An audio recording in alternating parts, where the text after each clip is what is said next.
TBS Spooktober. I'm Brittany. I'm Steven. And today we're here to talk to you about a new release, which is Goosebumps 2. So if you haven't seen Goosebumps 1, essentially R.L. Stine's classic Goosebumps works come to life, and in this second one, we follow a couple of kids as they try to deal with the consequences of one of his earlier stories coming to life on Halloween.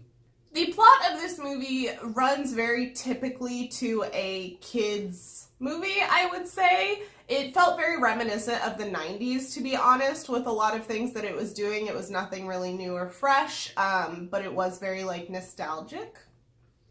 Yeah, it felt a little more old school in its, format, which didn't quite feel as fresh. It felt very, cliche and typical throughout the plot. I felt like they had a checklist of what you put into kids' movies and, the typically, 90s, early 2000s kids' movies, and they just ticked off all of them as they went.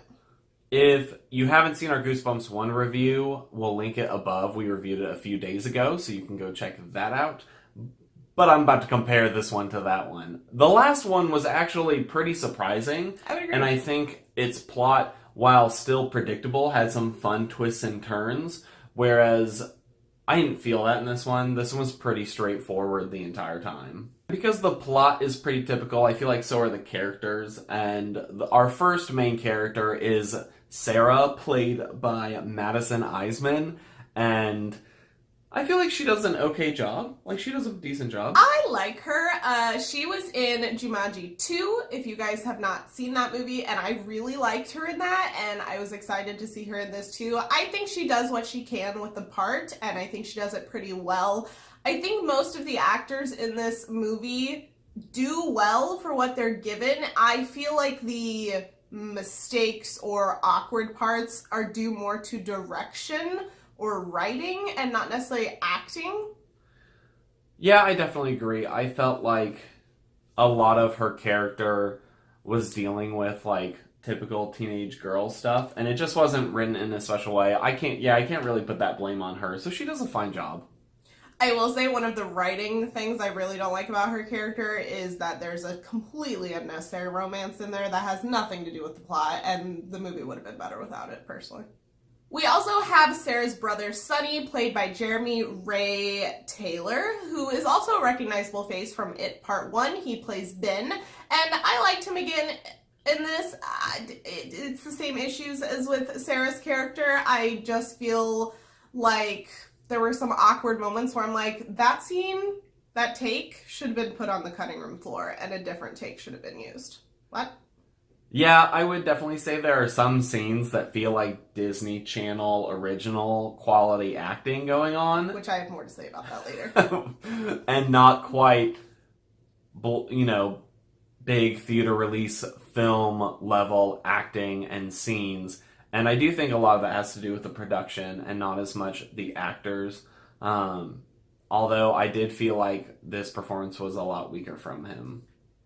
And then you have Sam, played by Khalil Harris, and he does a fine job as well.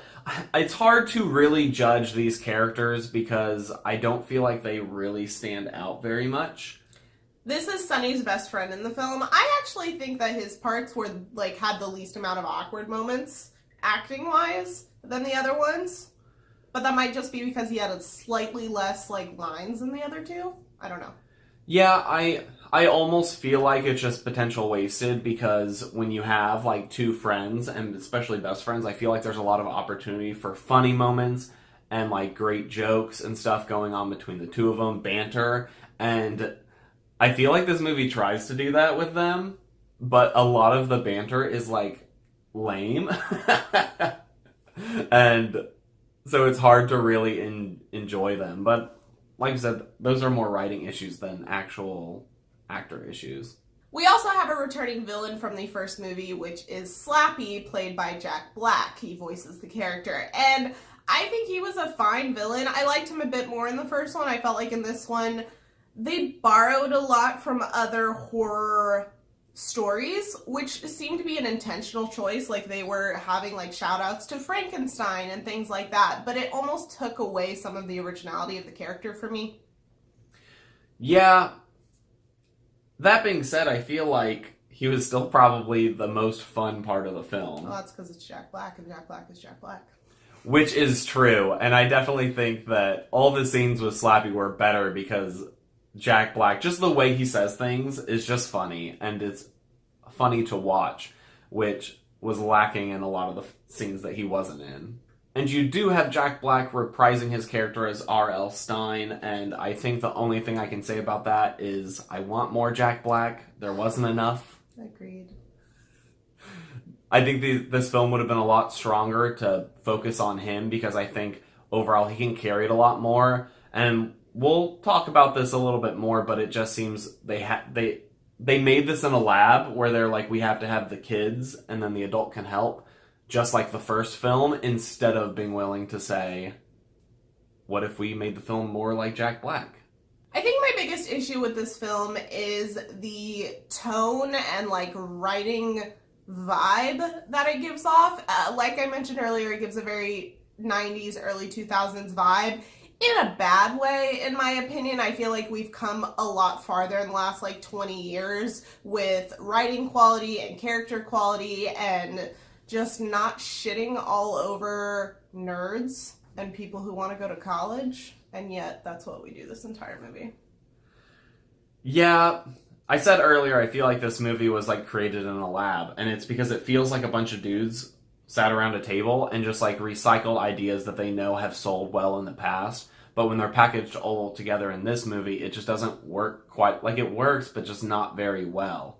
And a lot of that was repackaged from the first Goosebumps, where you have two guys, one of which is a friend, and a girl. Just this time it wasn't a love interest girl, it was a sister, dealing with the same issue, and it just feels very recycled and made for kids, I might add.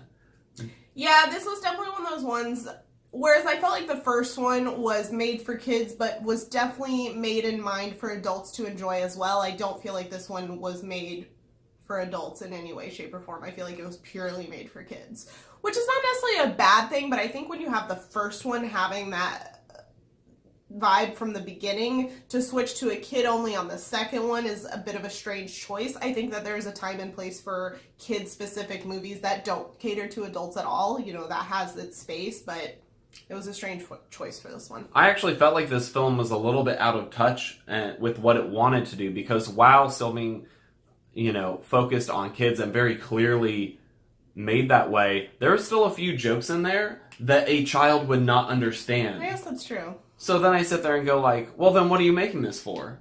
I also found the plot of this to be pretty unoriginal, and that is from a movie-specific standpoint. I realize that Goosebumps books came out like way before some of the things I'm about to mention, but this was Halloween Town 2: Calabar's Revenge. It really was. So, you know, that's what this was, and that's a better movie, in my opinion, and that's being 100% biased because I love those movies. So it just felt kind of cliche to that, and like some of the world building aspects they put into like the magic that's being used and stuff just didn't make sense. And I'm not going to go into super specifics because this is a spoiler-free review, but like there were just certain parts where I'm like, if this is what you're basing off of, that little piece right there makes zero sense. You just did that as like a nod to something else. You set up the rules of your universe and then you went and broke the rules. Which is one of my biggest pet peeves of anything that has any type of like fantasy, magic, sci-fi in it. Overall, this is a bit of a weird one because I don't feel like I wasted my time, but I feel like it didn't add anything to my life. So I'm kind of like, meh. Also, I'm really bitter because we stopped watching The Haunting of Hill House to go watch this movie because we had tickets already, and our Haunting of Hill House review will be coming soon, but I'm going to give it a very early prediction that it's going to be great because we're only an episode in, and I was mad that we had to go watch this when we were already watching something that was good, but I don't think it's worth going to see in theaters personally unless you have small children. Yeah, I would wait on it. But as always, we are very interested to know what you guys have thought about this film. Make sure you leave a like on the video. We really appreciate your support. And stay tuned. Like we said, our Haunting of Hill House Netflix series review will be coming soon, and a ton of other stuff. We are doing a video every day in October, so make sure you subscribe so you don't miss a single one, and we'll see you guys next time.